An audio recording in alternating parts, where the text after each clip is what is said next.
சென்னையில் 22 கேரட் ஆபரண தங்கத்தின் விலை சவரனுக்கு 1640 ரூபாய் குறைந்துள்ளது. கடந்த 22ஆம் தேதி இதுவரை இல்லாத உச்சமாக ஒரு சவரன் தங்கம் 74,320 ரூபாய்க்கு விற்கப்பட்டது. கடந்த 28ஆம் தேதி வரை படிப்படியாக குறைந்த தங்கத்தின் விலை 29ஆம் தேதியான கடந்த செவ்வாய்க்கிழமை சவரனுக்கு 320 ரூபாய் உயர்ந்து 71,840 ரூபாய்க்கு விற்கப்பட்டது. அக்ஷய திருதியை நாளான புதன்கிழமையும் தங்கத்தின் விலை மாற்றமின்றி 71,840 தொடர்ந்தது. இந்த சூழ்நிலையில் வியாழக்கிழமை ஒரே நாளில் சவரனுக்கு 1640 ரூபாய் குறைந்த தங்கத்தின் விலை 70,200 ரூபாயாக விற்பனையாகிறது. இதேபோல கடந்த சில நாட்களாக 111 ரூபாயாக விற்கப்பட்ட 1 கிராம் வெள்ளி 2 ரூபாய் விலை குறைந்து 109 ரூபாய்க்கு விற்பனை செய்யப்படுகிறது.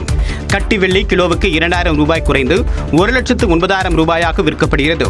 சர்வதேச அளவில் ஒரு அவுன்ஸ் தங்கத்தின் விலை 2 விழுக்காடு குறைந்து 3,226 அமெரிக்க டாலர்களாக உள்ளது. அக்ஷய திருதியை அடுத்த நாளே தங்கத்தின் விலை கணிசமாக குறைந்தது குறிப்பிடத்தக்கது.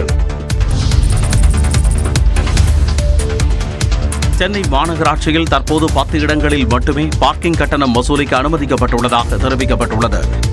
சென்னையில் பார்க்கிங் கட்டணம் வசூலிக்கும் நிறுவனத்திற்கு உரிமை காலம் முடிந்தும் தொடர்ந்து வாகன ஓட்டிகளிடம் கட்டணம் பெற்று வருவதாக புகார்கள் எழுந்தன.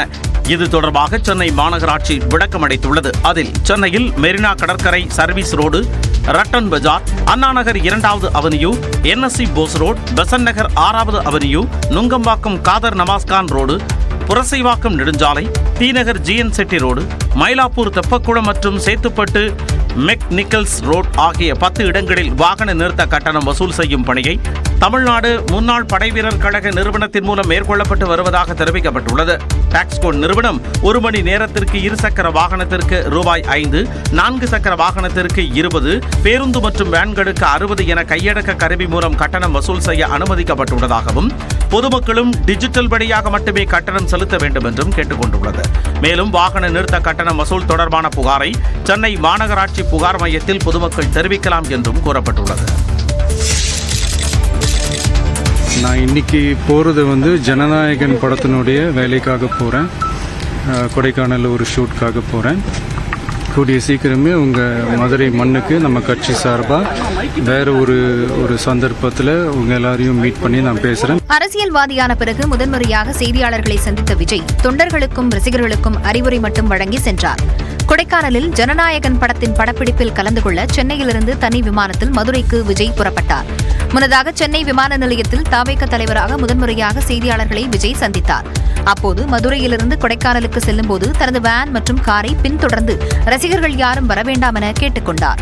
என் வேலையை பார்க்க நான் போயிடுறேன், நீங்களும் சேஃபாக அவங்கவுங்க வீட்டுக்கு போயிடுங்க. யாரும் என்னுடைய வேனுக்கு பின்னாடியோ காருக்கு பின்னாடியோ யாருமே ஃபாலோ பண்ணுறதோ, இந்த பைக்கில் ஃபாஸ்ட்டாக வர்றதோ, பைக் மேலே நின்றுக்கிட்டு பைக் ஓட்டுறது, ஹெல்மெட் இல்லாமல் இந்த மாதிரிலாம் வராதிங்க. ஏன்னா அந்த காட்சியெல்லாம் பார்க்கறதுக்கே மனசுக்கு ரொம்ப பதட்டமாக இருக்குது. கோவையில் தவேக பூத் கமிட்டி மாநாட்டின் போது கட்டுக்கடங்காத கூட்டம் திரண்டது பேசுபொருளான நிலையில் தன்னை காண ஆபத்தான செயல்களில் தொண்டர்கள் ஈடுபடக்கூடாது என விஜய் அண்மையில் எக்ஸ் பதிவில் கண்டித்திருந்தது குறிப்பிடத்தக்கது.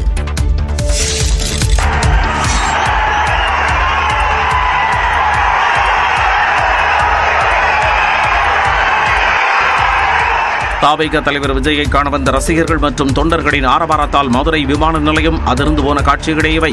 கொடைக்கானலில் நடைபெறும் ஜனநாயகன் படத்தின் படப்பிடிப்பில் கலந்து கொள்வதற்காக நடிகர் விஜய் தனி விமானம் மூலம் மதுரைக்கு வந்து உற்சாகத்துடன் தரையிறங்கினார்.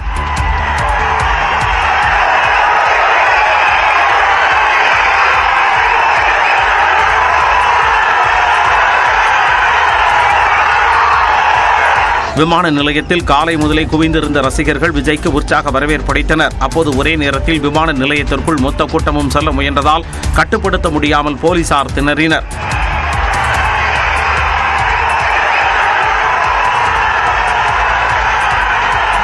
விமான நிலையத்தை விட்டு வெளியே வந்த விஜயின் வாகனத்தை சூழ்ந்து கொண்டு ரசிகர்கள் ஆரவாரம் செய்தனர்.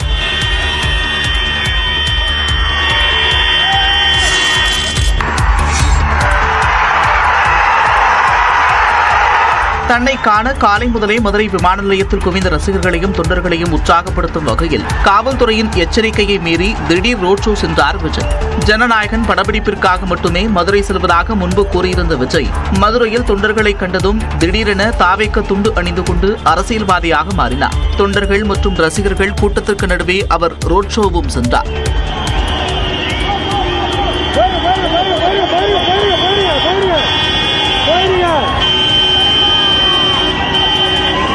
தன்னை ஆபத்தான முறையில் பின்தொடர வேண்டாம் என்று விஜய் கூறியதை பொருட்படுத்தாத வகையில் அவரது வாகனத்தை பின்தொடர்ந்து ஏராளமானோர் சென்றனர். இதனிடையே விஜயின் கேரவன் மீது ரசிகர்கள் ஏறியதால் அதன் முன்பகுதி சேதமடைந்தது.